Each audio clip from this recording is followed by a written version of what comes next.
connected to the Walker Gears. This could be our chance to close in on Cypher. Take a look at your mission list.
Boss, this contract comes from the People's Movement for the Liberation of Angola, also known as the MPLA.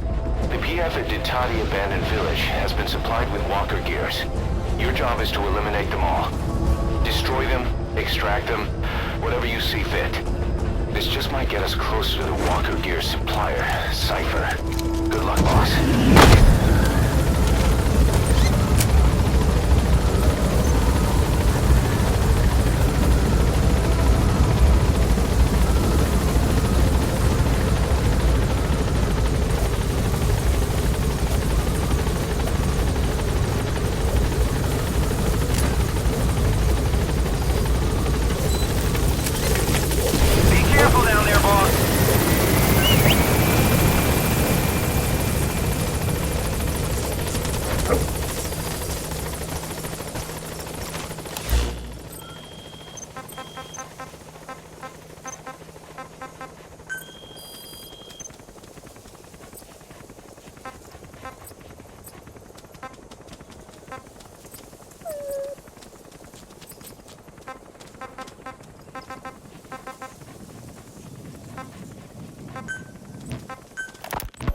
Ever since the attack on your unit 9 years ago, the name Big Boss has become known the world over.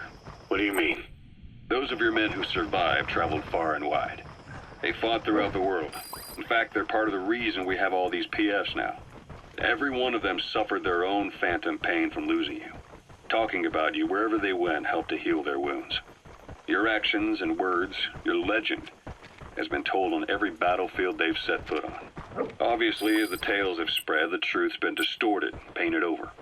Big Boss sacrificed himself to show us the threat that Cypher poses. He sounded a warning, so it goes.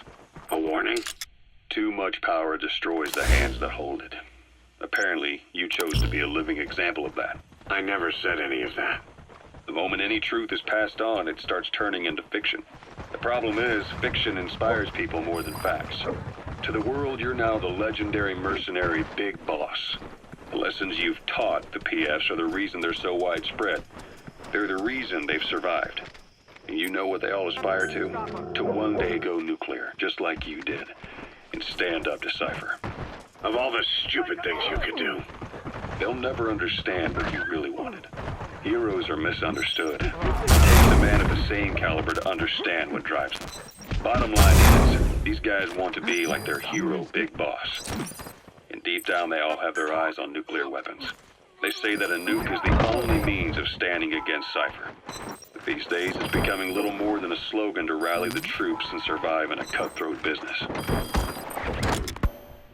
Currently, there are 3 major PFs who've expanded into Central Africa. He's coming too. Roger that. Zero-risk security. HEC's investigations have shown there's almost no overlap between their areas of operation.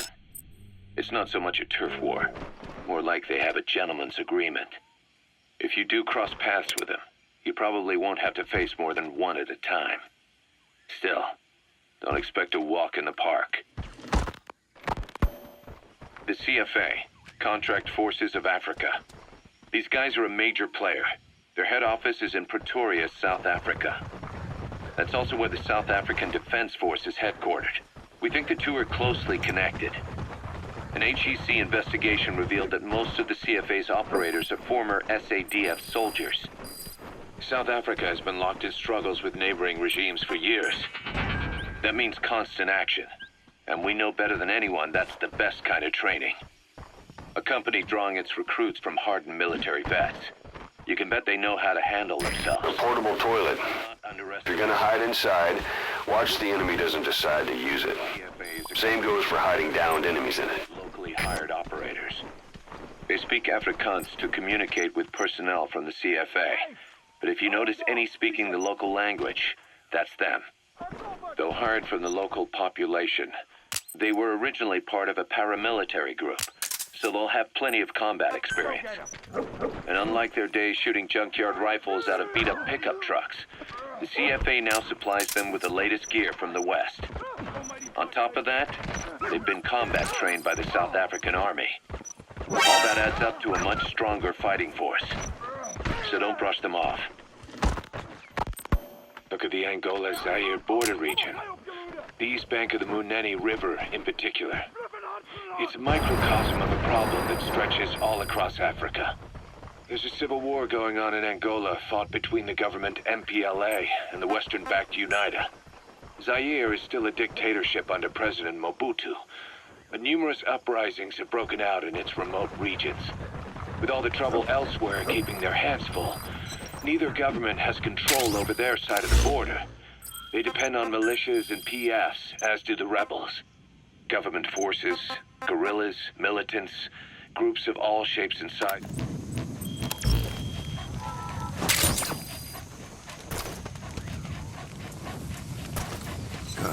Good dog.